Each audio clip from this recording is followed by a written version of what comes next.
안녕하세요. 김동호 목사입니다. 오늘도 우리 날마다 기막힌 새벽 계속할 수 있게 해주신 하나님께 감사드립니다.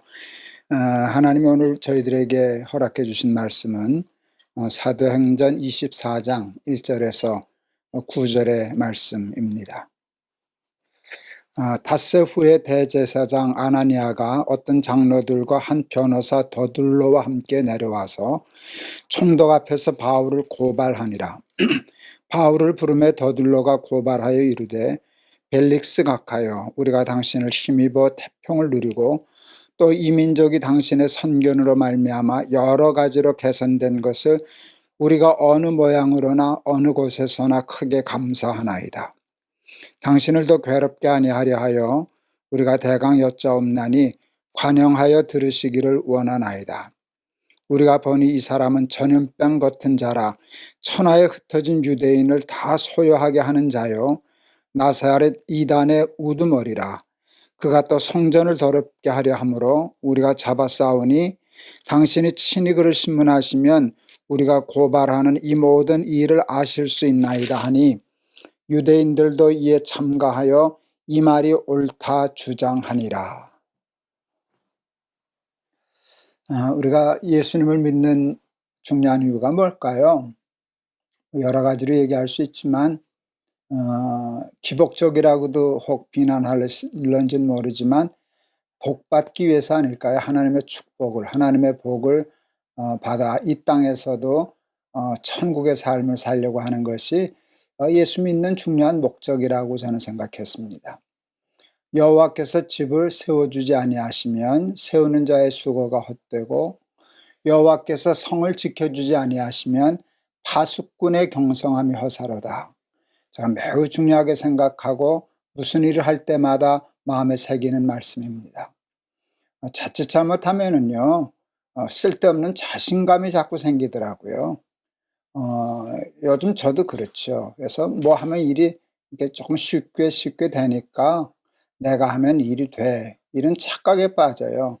그때마다 저는 이 성경을 읽어요. 여호와께서 집을 세워주지 아니하시면 세우는 자의 수고가 헛되고, 그래서 늘 속된 말로 까불지 않으려고, 하나님이 얼굴 돌리시면 아무것도 아니지. 그래서 늘 이제 하나님의 축복을 간구하는 마음으로 신앙생활을 합니다. 하나님의 복을 받는 일이 참 중요한데요. 어떻게 하면 복을 받을까요? 어떻게 하면 하나님의 복을 받아 누릴 수 있을까요? 하나님이 기뻐하시는 일을 하면 하나님의 복을 받지 않을까요? 어떻게 하면 하나님의 큰 복을 받을까요? 하나님이 가장 크게 기뻐하시는 일을 하면 큰 복을 받지 않을까요? 그런데 여러분, 하나님이 가장 기뻐하시는 일이 뭘까요? 저는 그것은 사람을 귀히 여기는 것이라고 생각했어요. 사람을 사랑하고 사람을 귀히 여기고 사람을 축복하고, 그렇게 하면 하나님이 가장 기뻐하시리라, 이렇게 생각합니다. 형제가 연합하여 동거함이 어찌 그리 선하고 아름다운고, 거기서 복을 명하셨나니 곧 영생이로다. 시편 133편 말씀, 얼마나 좋은 말씀인지 모르는데 하나님의 백성들이 형제처럼 연합하여 동거하면 하나님이 기뻐하신다는 뜻이에요. 그리고 거기서 복을 명하신다고 하셨네요. 영생의 복을 명하셨다. 저들에게 복을 주거라, 그렇게 명령하셨다는 뜻인데, 저는 그 말씀을 충분히 이해할 것 같아요. 하나님이 가장 기뻐하시는 것, 사람끼리 서로 사랑하는 것, 돕고 섬기는 것, 축복하는 것. 그렇게 하면 하나님의 복을 받아요. 그런데 어떤 사람을 축복하면 복이 큰가? 사람들이 잘 축복하지 않는, 사람들이 잘 귀히 여기지 않는 소자를 축복하면, 냉수 한 그릇이라도 주면 결단코 상을 잃지 아니하리라 하시는 하나님의 말씀인데, 사람 사랑하면 복 받습니다. 어떻게 하면 벌을 받을까요? 어떻게 하면 큰 벌을 받을 수 있을까요? 여러분, 사람 괴롭히면 벌 받습니다. 하나님이 가장 싫어하시는 것은 형제를 미워하고 괴롭히고 짓밟고 못 살게 하고 억울하게 하는 것, 하나님이 못 견뎌 하실 만큼 힘들어 하시는 일입니다. 여러분, 천벌 받고 싶으세요? 쉬워요. 사람 미워하면 돼요. 사람 괴롭히면 돼요. 힘 좀 있다고 아랫사람 깔보면 돼요. 사람 억울하게 하면 돼요. 그렇게 하면 백발백중 천벌을 받게 되실 거예요. 여러분, 우리 사도행전에 지금 바울을 읽고 있지 않습니까? 바울을 읽고 있는데, 여러분, 바울은 하나님이 얼마나 사랑하는 사람일까요? 바울처럼 충성한 사람이 없잖아요. 사도행전이라고 읽었지만, 제목이 되어 있지만 사실 바울 행전에 가깝지 않습니까? 많은 사도들이 다 복음을 위하여 수고하고 다 순교했지만, 여러분, 거기 바울이 1등 아닙니까? 바울은 주 예수께 받은 사명, 곧 은혜의 복음, 하나님의 은혜의 복음을 전하는 일을 마치려 하면은 내 생명도 조금도 귀한 것으로 여기지 아니하노라 하면서 동분서주하면서 3차, 4차 전도여행을 다니면서 강의 위험, 물의 위험, 또 매도 맞고 돌로 맞고 이러면서 충성했던 바울 아닙니까? 하나님이 얼마나 귀히 여기는 사람인데요.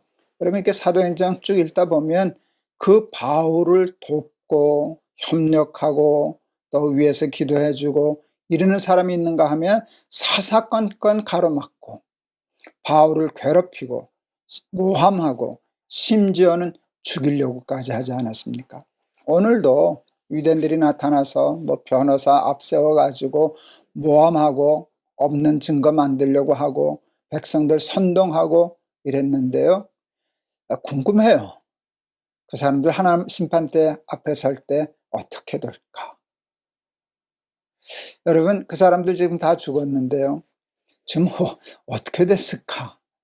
이제 하나님 나라에 가면 바울 다 만날 텐데, 하나님 나라에 가면 바울은 하나님의 사랑받는 그런 자리에 있을 텐데 볼 수나 있을까? 거기 갈 수는 있을까? 이제 그런 생각을 해보았습니다. 여러분, 저들은 왜 바울을 해하려고 했나? 처음부터 쭉 얘기하고 있지만 자신의 이익에 반했기 때문입니다. 말은 거창하게 하나님 율법 성전을 얘기하지만 아니요, 그거 다 상관없습니다. 자기들의 기득권을 침해하고 자기들의 이권에 지장을 주니까 모함하고 하는 그런 일들을 끊임없이 했습니다. 여러분, 그렇게 바울을 잡아 죽이는 것이 자신들에게 이익인 줄 알고 그렇게 했는데요. 그럼 따지고 보면 세상에서 가장 바보짓한 것 아닙니까? 자신들을 위해서 가장 하지 말아야 할 일을 한 것이니까요. 이익을 보려고 한 일인데 여러분, 사실 최고의 손해를 보지 않았습니까? 왜요? 하나님이 가장 싫어하시는, 하나님이 가장 좋아하는 사람을 핍박했으니까. 하나님이 귀히 여기시고 상 주려고 하는 사람의 길을 막았으니까 그는 하나님의 벌을 받지 않았겠습니까? 여러분, 자기 이익에 눈 어두운 사람은요, 절대로 자기의 이익을 챙기지 못해요. 한 수를 내다보지 못해요. 여러분, 옳고 그름에 대해서는 분명할 필요가 있어요. 옳은 건 옳은 거고 그른 건 그르다 라고 논쟁할 수도 있고 토론할 수도 있고 비판할 수도 있어요. 이것은 일에 대해서만 그래요. 그런데 아무리 옳지 않은 생각을 하는 사람이라고 할지라도, 나하고 다른 생각을 가지고 있는 사람이라고 할지라도, 심지어 그가 하나님 앞에 죄를 짓는 사람이라고 할지라도 여러분, 그의 생각과 말과 행동과 하는 일은 비판할 수 있어도 사람은 건들면 안 돼요. 그건 하나님이 원치 않으시는 일이에요. 여러분, 그 옳지 않고 죄 짓고 그러는 사람까지도 하나님은 귀히 여기시고 사랑하신다는 사실을 우리가 인정해야 해요. 그래서 내 생각과 다르다고, 또 나한테 손해를 끼친다고, 나를 불편하게 한다고 그 사람을 짓밟으려 하거나 모함하려 하거나 그를 제거하려 하거나 하는 일 절대로 무의식 중에도 하면 안 돼요. 하나님이 섭섭해 하셔요. 하나님이 힘들어 하셔요. 그러면 하나님의 상을 받을 수 없어요. 여러분, 사람 모함하는 일 도모하지 마시고요. 사람 억울하게 하는 일에 여러분 동참하지 마시고요. 사람 깔보고 사람 업신여기고 사람 손해 끼치고 피해를 끼치는 일에 여러분 절대 가담하지 않으시길 바랍니다. 왜? 하나님이 계시니까. 하나님이 그것을 싫어하시니까. 여러분 어떻게 하든지 여러분 사람을 돕고 섬기고 위하고 하는 일에 앞장서는 저와 여러분 되기를 바라고, 절대로 쉽지는 않지만 이렇게 설교하는 건 쉬워도 살기는 어렵더라고요. 그러나 여러분 심지어 원수에게까지라도 잘할 수 있는 사람 되면 좋겠어요. 원수가 줄이거든 먹이고 원수가 목말라 하거든 마시우라. 이게 하나님의 가르침 아닙니까? 사람을 미워하거나 사람을 힘들게 하거나 사람을 못 살게 하는 이 일은 하나님의 마음을 섭섭하게 하는 일입니다. 옳고 그름을 떠나 여러분 사람 모함하고 사람 죽이려고 하고 사람 억울하게 하려고 하는 일에 여러분 절대로 동참하지 않는 우리 사랑하는 날마다 기막힌 새벽 우리 식구들 다 될 수 있기를 주의 이름으로 축원합니다. 우리 299장 찬송하려고 그래요. 하나님 사랑은 온전한 참사랑 내 마음에 부어주시사 충만케 하소서. 다시 말하면 사람을 사랑하라는 내용의 말씀이었는데요. 할 수 있으면 기도해서 원수까지도 사랑하라는 것인데요. 하나님의 사랑을 충만히 받은 사람은 가능하더라고요. 사랑받은 사람만이 사랑할 수 있어요. 그래서 오늘 그 생각하면서 충만케 하소서. 하나님 사랑을 내 마음에 충만케 하시사 사람 사랑하고 사람 섬기며 살게 하옵소서 하는 뜻으로 찬송하겠습니다. 하나님 사랑은 온전한 참사랑 내 맘에 부어주시사 충만케 하소서. 내 주님 참사랑 햇빛과 같으니 그 사랑 내게 비추사 뜨겁게 하소서. 그 사랑 앞에는 풍파도 그치며 어두운 밤도 환하니 그 힘이 크도다. 하나님 사랑은 온전한 참사랑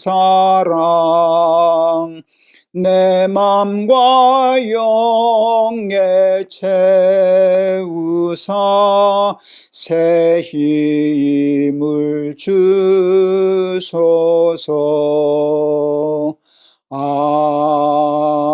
아멘. 기도하시겠습니다. 바울처럼 하나님을 사랑하고 또 하나님께 인정받고 사랑받은 사람이 어디 있겠습니까? 그런데 자신의 기득권을 침해한다고 자신의 이익을 지키겠다고 하나님이 귀히 여기시고 인정하시고 쓰시는 바울의 길을 사사건건 막고 모함하고 거짓 증거하고 죽이려 하고 해하려 했던 사람의 어리석음과 그가 겪었을 받아야 할 불행, 하나님의 벌을 생각해 보았습니다. 하나님, 우리도 우리의 이익에 반하는 사람이 있으면 모함합니다. 그를 공격합니다. 어떻게 하든지 짓밟으려고 하는 본능이 있습니다. 하나님 그 유혹에 빠지지 않게 하여 주옵소서. 옳고 그름에 대해서는 충분히 얘기할 수 있어도 옳지 않다고 그 사람을 함부로 멸시하거나 억울하게 하거나 마음 아프게 하거나 공격하는 일, 그런 실수 범하지 아니하도록 하나님 도와주시고 사람을 귀히 여기고 섬기고 사랑하는 그런 마음을 가져 하나님을 기쁘시게 함으로 하나님의 큰 상과 복 누리며 살게 하옵소서. 예수 그리스도의 이름을 받들어 기도하옵나이다. 아멘.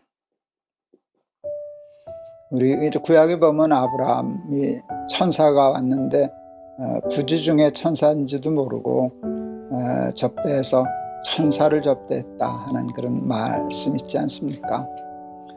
사람을 섬기면 하나님 섬기는 복을 받게 될 거예요. 근데 우리는 자꾸 사람을 공격하려고 그러거든요. 발로 짓밟으려고 그러거든요. 억울하게 하고 마음 아프게 하고 하려는 죄된 본능이 여러분 우리에게도 있지 않습니까? 우리는 날마다 기막힌 새벽을 통해서 늘 하나님의 말씀을 공부하는 사람들인데 이런 기회에 그것을 깨달아서 그런 실수를 범하지 아니하도록. 여러분, 바울 모함하고 했던 사람들 지금 어떤 심정이겠습니까? 지금 어떤 자리에 있을까요? 생각만 해도 끔찍하지 않습니까? 여러분, 사람을 사랑하고 원수까지도 사랑하고 그리고 살아갈 수 있는 우리 날개새 식구들 다 되기를 축원합니다. 여러분 감사합니다. 여러분 사랑합니다. 내일 또 뵙겠습니다.